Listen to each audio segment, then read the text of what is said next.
Cylinder जो दिए लोगों को जो नहीं था 600 सिलेंडर मिल रहा था, आज वो 1,000 सिलेंडर मिल रहा है। सब्सिडी के नाम पर चुतिया बनाया गया। पहले तो हमारा पैसा हमें को सब्सिडी दिया जा रहा है। लेकिन किसानों के दशा क्या आप देख ही रहे हैं। जो तेल आप खरीदने जा रहे हैं जो 100 के नीचे था आज 200 के ऊपर चला गया। हर सामान यानी सब मिलाकर गरीब और किसान परेशान है। हमको तो लगता है कि मिली जुली सरकार बनेगी। ये सरकार जो भाजपा की सरकार अभी चल रही है उसकी स्थिति इतनी खराब है। महंगाई पे लाभ, बेरोजगारी पे नौकरी भी प्राइवेटाइजेशन करने जा रही है, पूरा रेलवे कर रही है और सब कर रही है। उसके बाद गैस 1000 से ऊपर हो गए, पेट्रोल डीजल बढ़ता ही जा रहा है। आप देख रहे थे जनता की राय 2022 में उत्तर प्रदेश में किसकी बनेगी सरकार। ऐसे ही ताजा तरीन वीडियो और खबरों के लिए बने रहिए एमएसएस न्यूज के संग। 2022 में किसकी सरकार बनेगी सर? सफा होना चाहिए। क्यों सर, क्या खासियत? जो ही देन है अखिलेश जी का ही देन है। अब ये योगी जी कोई नया काम नहीं किए हैं, सब उन्हीं के 100 नंबर पर 12 नंबर कर रहे हैं। और जो चीज़ देन है अखिलेश जी का ही देन है। अब योगी राज में कहा जा रहा है कि घर का सिलेंडर दिया गया है, बिजली दी गई है, रास्ते सही किए गए हैं। सिलेंडर जो दिए लोगों को जो नहीं था 600 सिलेंडर मिल रहा था, आज वो 1,000 सिलेंडर मिल रहा है। सब्सिडी के नाम पर चुतिया बनाया गया। पहले तो हमारा पैसा हमें को सब्सिडी दिया जा रहा है। कितनी अच्छी बात है बताइए। हमारा पैसा वही सब्सिडी बंद कर दिया, जो 60 रुपये मिला था वो भी बंद हो गया। आज जो लोगों को सब्सिडी सिलेंडर दिया गया है, हम लोग का सब्सिडी आता था, गरीबों को सब्सिडी नहीं आता था, उसका पैसा उसमें काटा गया, फ्री नहीं दिया गया है। क्या कहना चाहते हैं सर सरकार से 5 साल के कार्यकाल में? हम क्या सर बोल सकते हैं, क्या कहना चाहते हैं सर? कहना क्या चाहिए, सरकार जो है आप देख ही रहे हैं। महंगाई का मार, किसानों के दशा क्या आप देख ही रहे हैं। जो तेल आप खरीदने जा रहे हैं जो 100 के नीचे था आज 200 के ऊपर चला गया। हर सामान यानी सब मिलाकर गरीब और किसान परेशान है। अगर भाजपा की सरकार नहीं रहती, किसी और की सरकार रहती तो कम महंगाई नहीं बढ़ती। इससे पहले कांग्रेस को हम लोग हटाए थे भरोसा करके के साथ भाजपा आएगी तो इससे बेहतर करेगी। ठीक, अब हम तो बेहतर देख लिए। अब हम लोगों की इच्छा है, पब्लिक की इच्छा है और जो भी जनता चाहेगी अब अगली सरकार को हम देखेंगे। आपकी नज़र में कौन सी सरकार बेहतर है, अच्छी सरकार कौन? देखिए हम लोग उत्तर प्रदेश से हैं, उत्तर प्रदेश के विषय में ये जानते रहे। इससे पिछली सरकार जो भी रही हो इससे तो बेहतर था। इससे पिछली सरकार जो भी रही होगी बेहतर था। आपको क्या लगता है 2022 में किसकी सरकार बनेगी? देखिए अभी हमारे बड़े बुजुर्ग चाचा जी बोले हैं मिली जुली सरकार बन सकती है। संभवतः मिली जुली सरकार ही बनेगी, लेकिन सबसे बड़ी चीज योगी सरकार नहीं बनेगी। महंगाई को बढ़ते हुए मतलब ऐसा उम्मीद किया जा सकता है कि हमको तो लगता है कि नहीं 2022 में किसकी सरकार है? हमको तो लगता है कि मिली जुली सरकार बनेगी।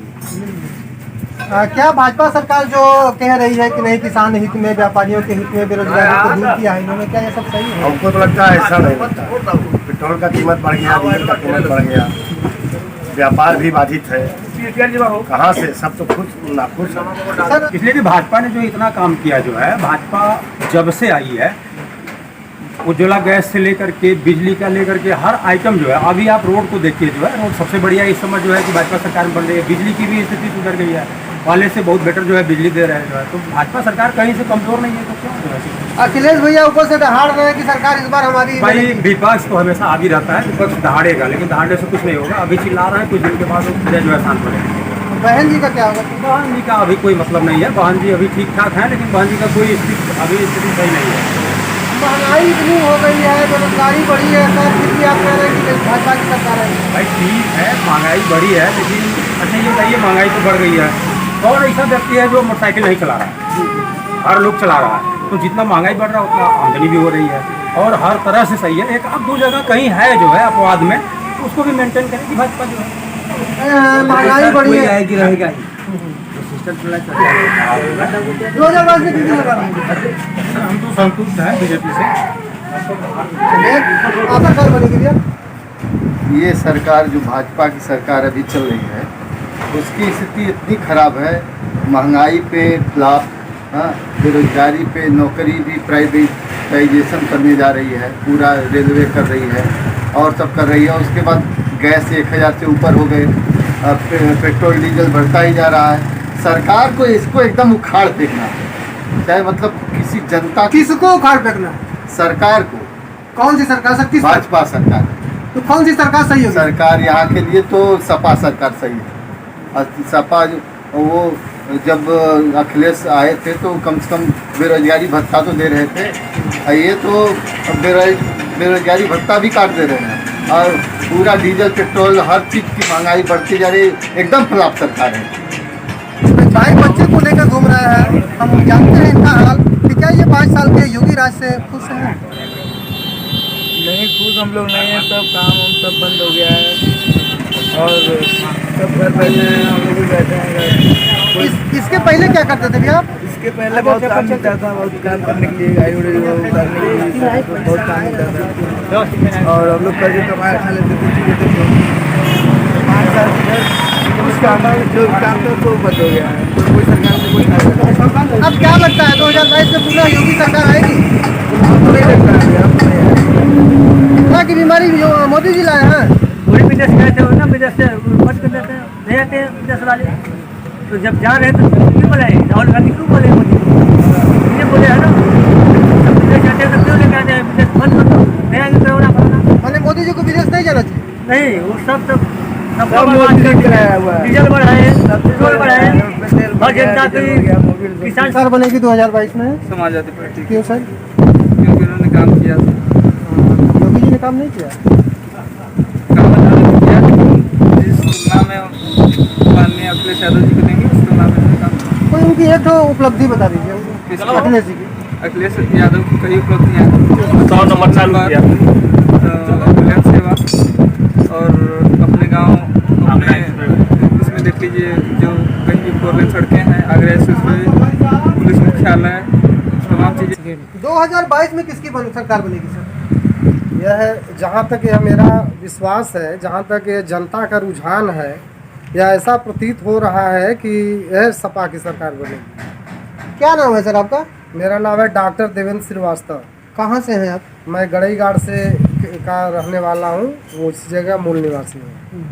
गड़ईगाड़, मधुपुर, सोनभद्र। ये योगी राज की या फिर मोदी राज की सारी व्यवस्थाएं जो आम जनता के लिए कही जा रही है कि नहीं, सबके घरों में हमने बिजली दिया है, पानी दिया है, सिलेंडर दिया है, क्या इसका बेनिफिट भाजपा को नहीं मिलेगा? यह जो कुछ है यह बस केवल एक लॉलीपॉप के समान है, और इसके अलावा कहीं कुछ नहीं है। सब मिला करके हम ही लोगों का पैसा लेना, हम ही लोगों से सब कुछ करना। तो यह जितनी भी उनकी ये बातें, जैसे शौचालय है, तो किसके सरकार में शौचालय नहीं बना है, बस केवल ये डाल दिए, बस केवल फोकस, चाहे आप कोरोना के लीजिए, जिस किसी को लीजिए, कोई खांसी वगैरह भी बस केवल आ जाता था तो ये 2-2.25 लाख रुपया ये जो कि ये लोग ले लेते थे, और सारे कमीशन के रूप में इनके यहाँ जाता था। और आज भी आप देखें, जैसे जो भी पैसा राज्य में 14वां वित्त में, जैसे गाँव में जो भी प्रधान है, अब वहाँ आता है तो सबसे पहले 11% जो कि इन लोगों के खाते में चला जाता है, और ये लोग कहते हैं कि मैं बहुत बड़ा, मैं जो कि मैं तो ईमानदार आदमी हूँ। एकदम बेईमानी, एकदम कूट करके भरी हुई है, एकदम सीधे सीधे। जान लीजिए कि इस जो है 2022 का जो सत्र है, इसमें सपा की सरकार आएगी। जितने भी काम उस सपा सरकार में हुआ है, सब वह बहुत बढ़िया हुआ है। इससे पूरा देश वह जो कि प्रफुल्लित है, और सारे लोग इनसे जो कि खुश हैं। इसलिए यह जो सरकार है वह सपा की ही बनेगी। 2022 में किसकी सरकार बनेगी भैया? सपा के बनेगी। किसकी सरकार बनेगी भैया 2022 में? सपा। 2022 में किसकी बनेगी सरकार? 2022 में सरकार तो बीजेपी की नहीं आएगी। ये लोग चाहे खोखले दावा कर लें मीडिया से, चाहे जहाँ से भी, क्योंकि ये लोगों का उत्पीड़न सबसे अधिक जो हुआ है, उत्पीड़न सबसे अधिक 80% शहरों के बाद अब गाँवों में निकलेंगे तो 80% किसान हैं, 80% मतदाता इनसे नाखुश हैं। इसलिए गवर्नमेंट बनना असंभव है इनका। किनकी सरकार में किसानों का हित होगा सर? अब ये तो अभी फैसला राष्ट्रीय अध्यक्ष जी करेंगे, किसानों के विषय में सोचा जाएगा। लेकिन 2022 में उत्तर प्रदेश में सपा की गवर्नमेंट बननी तय है। और जैसे कि आप देख रहे हैं, अभी पश्चिम बंगाल, वेस्ट बंगाल में स्थिति वहीं आई है। 100 में 100 माननीय अखिलेश यादव जी की सरकार बननी तो थी। फिर ये जो बीजेपी की तमाम योजनाएं रही हैं, घर घर शौचालय और घर घर नल पानी देने की व्यवस्था, राशन कार्ड की व्यवस्था गरीबों को, ये सारी व्यवस्थाएं फेल हो जाएंगी। घर घर इन्होंने कहा, बीजेपी वालों ने कहा है कि नहीं, हम सबको उज्ज्वला योजना के तहत सिलेंडर दिए हैं। क्या इसका बेनिफिट नहीं मिलेगा भाजपा को? नहीं मिलेगा, क्योंकि अब देखिए, अब 1000 रुपये का सिलेंडर गरीब किसान तो किसान जो दिन भर अगर मजदूरी करेगा उसको 200-250 रुपये मिलेगा, तो कहाँ वो खरीद पाएगा बेचारा। एक महीना में उसका एक सिलेंडर उड़ा जाएगा। फिर वही जंगल कटान की तरफ बढ़ रहा है, रोज डेली के डेली जंगलों से लकड़ी ला करके फिर चूल्हा अपना जलाना शुरू कर दिया। सिलेंडर तो कोने में रख दिया गया। जो 400 का सिलेंडर मिल रहा था पहले जो उनके, आज वह 1000 पहुँच गया है। डीजल जो 50 रुपये लीटर था वो 100 रुपये के आसपास पहुँच गया है, 90 रुपये पहुँच गया है। पेट्रोल भी 100 रुपये के लमसम पहुँच गया है। तो ये सब महंगाई को देखते हुए हमें ये नहीं लगता कि नहीं सरकार दोबारा वापस तो क्या अखिलेश भैया की सरकार आएगी तो महंगाई घट जाएगी? अब जो ही हम लोग 2022 फतह हासिल कर लेंगे तो हम लोग केंद्र पर हमला बोलेंगे, और क्यों ही केंद्र पर हमला बोलेंगे तो वहाँ से सब डीलिंग हो जाएगी। माननीय राष्ट्रीय अध्यक्ष जी तय कर लेंगे क्या करना है। जी पूर्व से ही किसानों के काफी हितैषी रह चुके हैं, और जहां तक मेरी जानकारी में है कि नेताजी इससे पूर्व में जिला पंचायत सदस्य भी रह चुके हैं, काफी सेवा और सहयोग किए हैं किसानों का, गांव के लोगों का। हम जानते हैं इनसे कि क्या भाजपा सरकार का किसान बिल किसान हित में है? नहीं, ये जो है एकदम किसानों के हित में तो बिल्कुल नहीं है। जो किसान एकदम बेचारे धान पैदा करते हैं और गेहूं पैदा करते हैं तो उसको 8 से 10 रुपये 12 रुपये किलो में बेचने के लिए असमर्थ है। आज किसानों की स्थिति बहुत दयनीय हो गई है। किसान बेचारे आत्महत्या करने के लिए तैयार हैं। मैं 2005 से पूरे भरपूर राजनीति करता हूं, लेकिन किसानों को लेकर के ही राजनीति करता हूं। जहां भी मंच मैंने जहां भी आंदोलन किया, जहां भी गया, मैं जहां भी शुरुआत किया, मैं किसानों के मुद्दे पर ही ज़्यादा एक्टिव रहता हूँ। चूँकि 80% जो किसान केवल गाँव में रहते हैं उस पर हमें भरोसा है।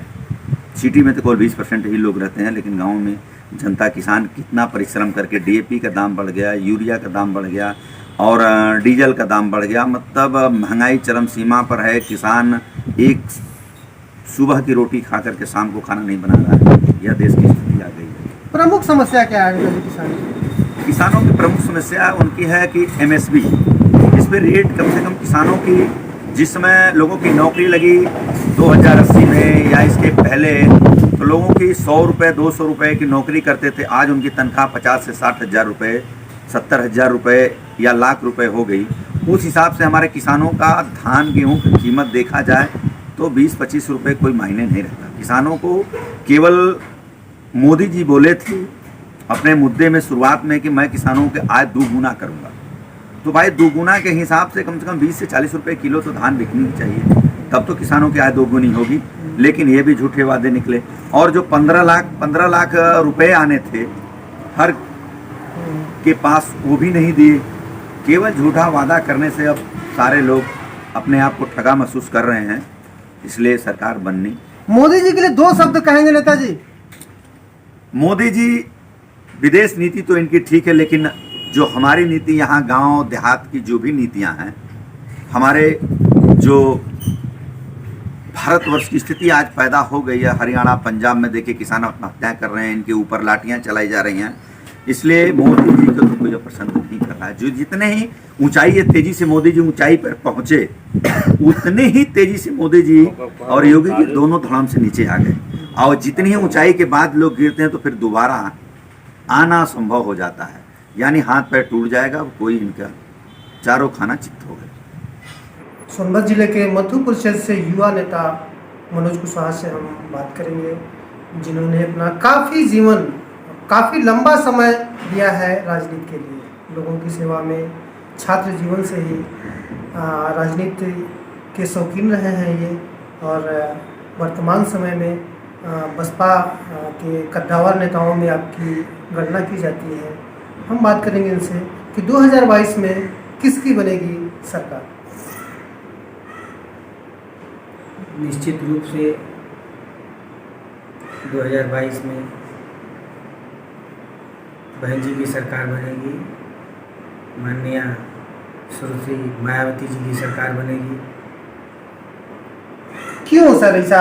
भारतीय जनता पार्टी के धुरंधर और मोदी जी, योगी जी तमाम तरह का प्रचार प्रसार कर रहे हैं कि सड़कों को हमने दुरुस्त कराया, गड्ढा मुक्त सड़कें हो चुकी हैं, घर घर में बिजली दे चुके हैं, गरीबों को राशन मिल रहा है, मुफ्त में उज्ज्वला गैस के तहत सिलेंडर दिया जा रहा है, और सबके बाद क्या जनता इनको वोट नहीं करेगी?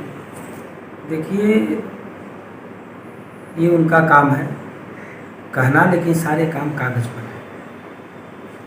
और सारी समस्या ज़मीन पर जब आके देखेंगे तो समस्या जमीन जैसी की तैसी आज भी बनी हुई है। समस्याओं का अंत हुआ ही नहीं। सिर्फ कागज़ों पर कार्रवाई होती रही है। और सरकार रही बनाने की बात, देखिए जनता, उत्तर प्रदेश की जनता जंगल राज और गुंडा राज दोनों से परेशान है। न तो लठमार की सरकार चाहिए और न तो बातों से पेट भरने वाली सरकार चाहिए। उत्तर प्रदेश में आज भी 60% लोग गरीबी रेखा के नीचे निवास कर रहे हैं। उनके पास 2 जून की रोटी रोजी की समस्या है, रोजगार की समस्या है, खाने पीने की समस्या है। अब जनता, सरकार तो ये कह दे रही है कि ठीक है हम आपको चावल दे रहे हैं, गेहूँ दे रहे हैं, आप भी घर चलाते हैं। आप बताइए क्या चावल गेहूँ से घर चल जाता है? जी। उसके साथ साथ और सारी समस्या हैं, जैनवी समस्या हैं, रोटी, कपड़ा, मकान। ठीक है, आपने चावल गेहूँ के साथ नमक चाहिए, प्याज चाहिए, लहसुन चाहिए, मसाला चाहिए, तेल चाहिए। तेल की क्या स्थिति है बताने की ज़रूरत नहीं है, हम समझते हैं, आप भी खरीदते होंगे, हम भी खरीदते हैं। 60-70 रुपया तेल था तब ये लोग रोज़ हल्ला कर रहे थे, चिल्ला रहे थे महंगा है, महंगा है, महंगा है। 200 रुपया हो गया तो सस्ता हो गया। भाई इनकी सरकार सिर्फ चावल और आटा से नहीं चलेगी, उनको तेल भी चाहिए। तो तेल के लिए उन्हें धन की ज़रूरत पड़ेगी, उसके लिए रोज़गार की ज़रूरत पड़ेगी, व्यवसाय की ज़रूरत पड़ेगी, जो उनके पास नहीं है। और ये बेरोजगारी आने वाले समय में उत्तर प्रदेश के भविष्य के लिए बहुत खराब होने जा रहा है।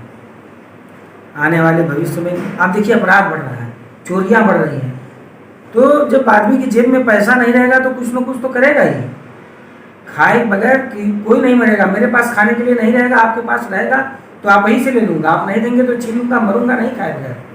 तो कौन सी सरकार बनेगी जिसमें भ्रष्टाचार न हो, चोरियां न हो? सर देखिए, चोरी भ्रष्टाचार, जब आप रोजगार देंगे, गरीबों को रोजगार मिलेगा, नौजवानों को रोजगार मिलेगा, सबके जेब में पैसा रहेगा, तब भ्रष्टाचार खत्म होगा, तब चोरी खत्म होगी। आपको क्या लगता है कि किसकी सरकार बनेगी तो रोजगार मिल सकता है? देखिए, सरकार जब बहन जी की बनेगी तभी हर आदमी सुरक्षित। आप आज के डेट में देख लीजिए, व्यापारी भी परेशान है। हम कह रहे हैं व्यापारी दिन भर में 1000-2000 कमाएंगे, अगर वो पैसा कमा के और वो घर ले जाके अपने बीवी बच्चों पर खर्च नहीं कर पाएगा तो उसके कमाने का क्या अर्थ बचा? कोई अर्थ है उसके कमाने का? जब वो सुरक्षित नहीं है तो उसकी कमाई का कोई मतलब नहीं है, उस पैसे का कोई उसके लिए फायदा नहीं है। जब तक वह अपने आप को सुरक्षित नहीं महसूस करेगा, उसके पास बहुत सारे रुपये हो जाएंगे लेकिन कोई मतलब नहीं, चूँकि वह पैसा वह ले जाके आम लोगों, अपने ही परिवार के लोगों का जब की ज़रूरत पर वो पैसा खर्च नहीं कर पाएगा तो उस पैसे का क्या मतलब है? अखिलेश जी की सरकार के बारे में क्या कहना चाहिए सर? भाई अखिलेश जी की सरकार आपने देखी है, भाई मात्र अखिलेश जी नेता नहीं रहे, 4-4, 5-5 लोग अखिलेश जी की सरकार को कंधे पर ले जाके चलाए हैं। और कितना तांडव हुआ, क्या कुछ नहीं हुआ अखिलेश जी की सरकार में। बहन जी की भी तो पार्टी पूरी तरह से सर, जहाँ तक हमारी जानकारी में, टूट चुकी है। जितने इनके कद्दावर नेता थे वो भी पार्टी छोड़ के कहीं और जा चुके हैं। ऐसे में कैसे इनकी सरकार बनेगी? देखिए, बसपा एक मिशन है। बसपा सिर्फ एक राजनीतिक पार्टी नहीं है, बहुजन समाज पार्टी सिर्फ राजनीतिक पार्टी नहीं, एक मिशन भी है। तो बसपा नेता पैदा करती है, बसपा नेता बनाती है। और ये जो लोग बसपा से निकल के कहीं गए हैं, आज इनको जो सम्मान मिल रहा है, ये इनकी देन नहीं है, इनकी काबिलियत की देन नहीं है, बहुजन समाज पार्टी की देन है। सच्चाई यही है। और इसकी देन ये है कि हाल ही में आपने देखा कि स्वामी प्रसाद मौर्य जी कैबिनेट मंत्री भाजपा सरकार के हैं, और इसके बाद भी वो दिन, वो समय उनको नहीं भूल पाए और मंच पर उन्होंने कहा, बहुजन समाज पार्टी का नाम लिया। तो आप जो दिल में बसा लिए हैं, तो जाने अनजाने में कहीं ना कहीं वो दिल की बात जुमा पर आ ही जाती है। आप कहने के लिए चाहे जो कहिए, लेकिन जो अंदर है वो अंदर रहेगा। और यही उत्तर प्रदेश की जनता ने भी अंदर रख रखा है कि ये सुविधा और ये सरकार सिर्फ बहन जी ही चला सकती। देखिए, बेटियां सुरक्षित नहीं है, बहन सुरक्षित नहीं है, आए दिन बलात्कार, आए दिन हत्या। किसी की हिम्मत थी क्या? आपने भी देखा होगा, बहन जी की सरकार थी, सारे गुंडे माफिया पता नहीं कहाँ चले गए थे। उत्तर प्रदेश में थे भी कि हमको तो लगता है सब छोड़ के चले गए थे। कहाँ चले गए थे, कोई इनका नामो निशान नहीं था।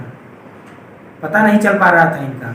तो ये जनता इसको देख रही, इसका आकलन कर रही है अपने। अब उसे ना तो गुंडा राज चाहिए, ना उसको जंगल राज चाहिए, उसको वह राज चाहिए जिसमें उसको रोटी दाल मिल सके। इस तरह की परिस्थिति हो गई है कि लोग आज जिंदा रहने को विकास समझ ले रहे हैं। परिस्थितियां इस तरह की पैदा कर दी जाए, आदमी जिंदा रहने को विकास समझे तो अलग बात है, लेकिन सच्चाई, अगर आप सच्चाई से मुंह मत मोड़िए तो बहन जी की ही सरकार दुष्ट सरकार है। आज देश में युवाओं और किसानों की संख्या बहुत ज़्यादा है। हम अभी बात करेंगे नेताजी से कि आखिर इस देश का युवा और इस देश का किसान, पिछले कुछ महीनों से किसान एकदम आंदोलित है कृषि बिल को लेकर। भाजपा का कहना है कि नहीं, हमारी कृषि बिल बिल्कुल किसानों के पक्ष में है, लेकिन किसान फिर आंदोलित क्यों है।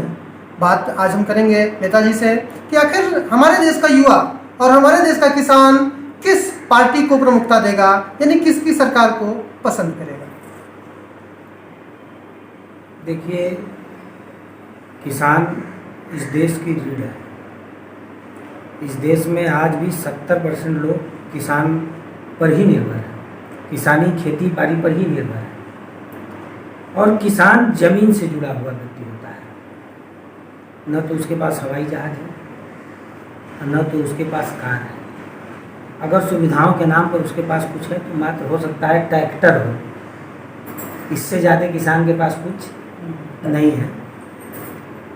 और किसान एक एक चीज़ नेचुरली रूप से देखता है और ज़मीन से देखता है, उसको कोई चीज़ हवा में नहीं है। क्योंकि आप कह दिए कि धान हो गया, तो धान होता नहीं, धान होना पड़ता है, वो ज़मीन पर काम करना पड़ता है। उसके लिए खाद की ज़रूरत है, बीज की ज़रूरत है, पानी की ज़रूरत है, बुआई की ज़रूरत है, और बुआई के बाद कटाई की ज़रूरत है। फिर उसको इसकी निराई गुड़ाई के साथ साथ, कटाई के साथ साथ उस बीज को खेत से घर लाने तक का जिम्मेदारी 100 का 100% किसान के ऊपर होता है। उसमें कोई सब्सिडी काम नहीं करती, कोई सरकार काम नहीं करती, वो किसान काम करता है। तो किसान जमीन से जुड़ा हुआ व्यक्ति है और उसे सच्चाई पता है। सच्चाई क्या है, सच्चाई को आप समझिए। किसान आंदोलित क्यों है और किसान आंदोलित क्यों न हो। सरकार कहती है कि हम 400 मीट्रिक टन धान खरीदिए, 300 मीट्रिक टन धान खरीदिए, 500 मीट्रिक टन धान खरीदिए, 5000 मीट्रिक टन धान खरीदिए। लेकिन सवाल यह है कि फिर किसानों का धान बिक क्यों नहीं पाता है। अगर उनका धान बिक गया तो फिर वो आंदोलित क्यों होंगे। तो कहीं न कहीं ये सिस्टम में गड़बड़ी है कि किसान का धान नहीं बिक रहा है और आपका धान बिक जा रहा है। या तो आपको खुद आइडिया नहीं कि कितना धान पैदा होता है, हमें कितना खरीदना चाहिए, या तो आप इससे भाग रहे हैं, अपनी जिम्मेदारी से भाग रहे हैं, या उसको पूरा जिम्मेदारी को पूरा करने से भाग रहे हैं। हम कह रहे हैं कि आप अभी समर्थन मूल्य गेहूँ का कह दिए बढ़ गया। वर्तमान समय में आज के डेट में 15 रुपया गेहूँ बिक रहा है। आप 500 रुपया समर्थन मूल्य कर दो, जब 15 रुपया ही बिकना है उसकी ज़रूरत पर, तो 15 रुपये को जानेगा कि 500 रुपये को जानेगा। 20 रुपया आपका 19 रुपया कीमत है, समर्थन मूल्य आप सरकार दे रही है। और जब वो मार्केट में लेके जा रहा है, आज के डेट में अभी उसकी गाय बीमार हो गई, बछड़े को दवा चाहिए, घर में बहन बेटी आ गई, धोती कपड़ा खरीदना है, शादी है, ब्याह है, वो उसके पास और क्या साधन है। गेहूँ लेके जाएगा, धान लेके जाएगा, चावल लेके जाएगा। वहीं जो व्यापारी है, बनिया वर्ग है, जो गन्ने का व्यवसाय करता है, उसके यहाँ बेचेगा, उसी से जो पैसा मिलेगा वो बहन बेटी के लिए कपड़ा खरीदेगा, बच्चों के लिए साबुन खरीदेगा, किताब खरीदेगा, माँ की दवा कराएगा, बच्चे का इलाज कराएगा, बीवी के लिए घर चलाने के लिए सामान खरीदेगा उसी पैसे से। तो आप तो कह रहे हैं कि हम 19 रुपये खरीदते हैं और वो जब 14 रुपये का बेच के आएगा तो वह 14 जानेगा कि 19 जानेगा। जब वो 14 जानता है तो वो आंदोलित होता है।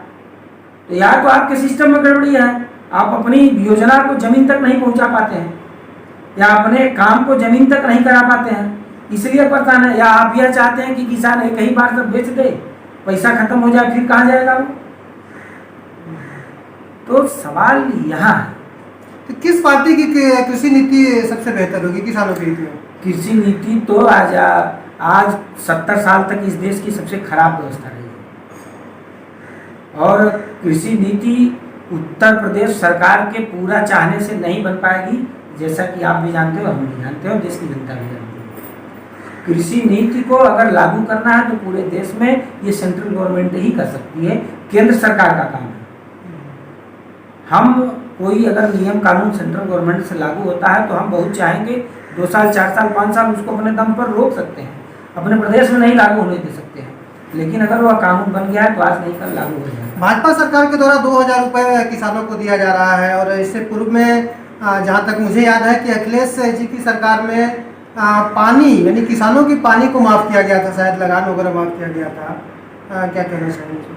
नहीं, निश्चित रूप से लगान माफ़ कर दिया गया। तो अच्छा इसलिए माफ़ कर दिया गया कि किसान के ऊपर एक बोझ हो गया था। भाई पानी की स्थिति यह है कि नहरों की सफाई नहीं है और नालियों की सफाई नहीं है, खेत में पानी पहुंचता ही नहीं है। और अमीन पर्ची काट देता है कि 500 रुपया चाहिए पनिकर, जब खेत में पानी भी नहीं पहुंचा और पनिकर भी देना है तो उससे अच्छा बंद हो गया तो ठीक ही है किसानों के लिए। वही अगर आप समय से पानी नहीं दे पाएंगे, धान मर रहा है पानी नहीं दे पाएंगे, नहर नहीं साफ कराएंगे, नाली का मरम्मत नहीं कराएंगे, पनिकड़े चाहिए, किसानों के लिए बोझा हो गया था। अच्छा हुआ बंद हो गया। अगर बहन जी की सरकार बनती है तो फिर किसान हित में क्या आप अनुरोध करेंगे उनसे कि क्या लागू किया जाए जिससे किसानों का हित हो? देखिए, आज तक बहन जी ने किसी पूंजीपतियों की सरकार नहीं है। बहुजन समाज पार्टी गरीबों और किसानों की सरकार है, मजदूरों की सरकार है। बहन जी की सरकार में मजदूर खुशहाल रहेगा, किसान खुशहाल रहता है। पूंजीपतियों को परेशानी हो सकती है बहन जी से। पूंजीपति बहन जी से इसलिए परेशान हो सकते हैं कि उनकी सुनवाई नहीं होती। वो जनता की सरकार है, गरीबों की सरकार है, बहुजन समाज है, ये दलितों, शोषितों, पिछड़ों की सरकार है, जहाँ गरीब हैं, जो किसी भी जात के हों, किसी भी समाज के जो पिछड़े लोग हों, अगर सवर्ण समाज के पिछड़े लोग हैं उनकी सरकार है, पिछड़े समाज के पिछड़े लोग हैं उनकी सरकार है, और दलित समाज में भी जो अति कुचले हैं, जो देश का आखिरी व्यक्ति है, उनकी सरकार है बहुजन समाज। और ये पूंजीपतियों के लिए नहीं है, इसलिए पूंजीपतियों का मायावती की सरकार में कोई भला नहीं होता। मायावती जी की सरकार में न तो पूंजीपति कभी हिस्सेदारी लगाते हैं, पूंजीपति हिस्सेदारी सपा और भाजपा के ही सरकार में लगाते हैं। इसी हिस्सेदारी की देन है कि देश में महंगाई चरम पर है।